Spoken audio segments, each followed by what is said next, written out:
Hi guys, welcome back. Today I'm here with Chaplain Asma Hanif, who is the Executive Director and founder of Muslimat Al Nisaa shelter, which is a shelter for Muslim women that are facing homelessness and or domestic violence. Thank you so much for joining us. You're welcome. Really appreciate it.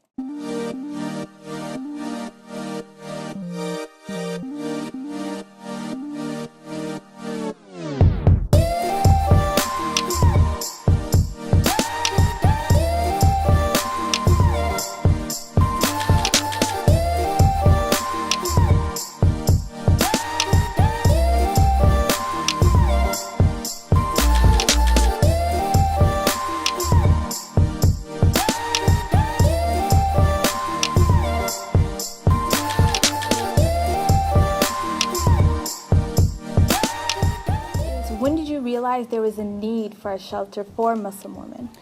Okay, that story is kind of long, and I'll see if I can shorten No it. worries. But something, when I was growing up, my grandmother died from a preventable disease. And part of the problem was that she was someone who was uninsured. She had no status, and basically I felt as if she was part of the discards of society, that no one cared about her.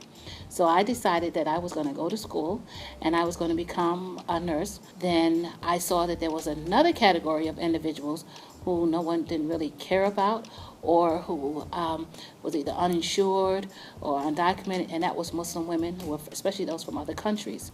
So I started taking care of them as well. I received a lot of women whose husbands would bring them there, Muslim women, and on one occasion, a husband brought his wife back because men don't like to be bothered with female health issues. So he brought her to me and he said, I want to sit with her while she's getting an exam, which I thought was odd, but the law was that if she said it was okay, then then it could be done.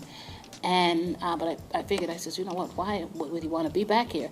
But then I went about my normal routine, getting dressed, to the waist down, putting your legs up in stirrups, all of the things, getting out the speculum. And then he saw, he was like, well, ooh, this is kind of, now I don't want to be back here. Yeah. And he left the room, which I thought was, made common sense.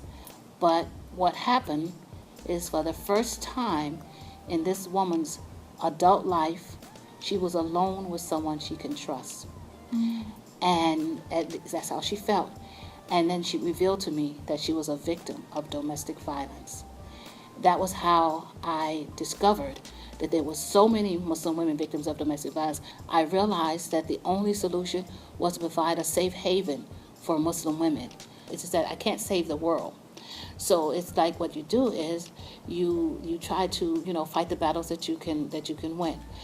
And it's not for a prejudicial reason, but it's because Muslim women have special needs that cannot be accommodated in other shelters. And it became even worse with the new presidential administration, where I found that there were individuals who were now taking on a narrative of those people who were disliking Muslims, and they, even in the shelters that said they were Muslim friendly, what they can't do is control the staff or the other residents. Muslimat Al Nisaa shelter helps individuals.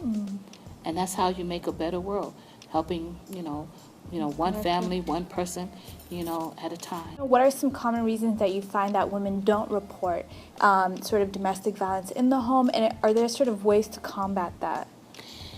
What I have found, and this is one of the things that goes across all the faith traditions, the majority of the women don't report it, or they stay because they feel, this is just a test from God or from Allah.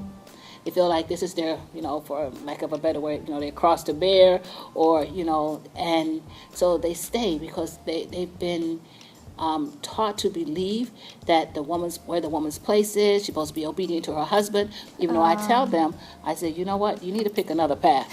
But they think that, and that's the reason why they stay. I noticed besides just giving them shelter, you also provide sort of practical skills that they can use. There are health services.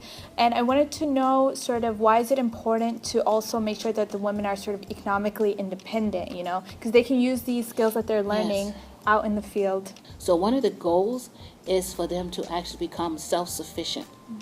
And to become self-sufficient, then you may have to start with learning English as a second language, getting a skill, getting a job, learning how to function. Because a lot of the women also, they may have been not just a victim of physical and emotional abuse, but economic abuse, intellectual abuse. Because if you've been told, and this is for any human being, for years, that you're nothing, you won't amount to anything, and they have that type of a fear, then it messes with their self-esteem.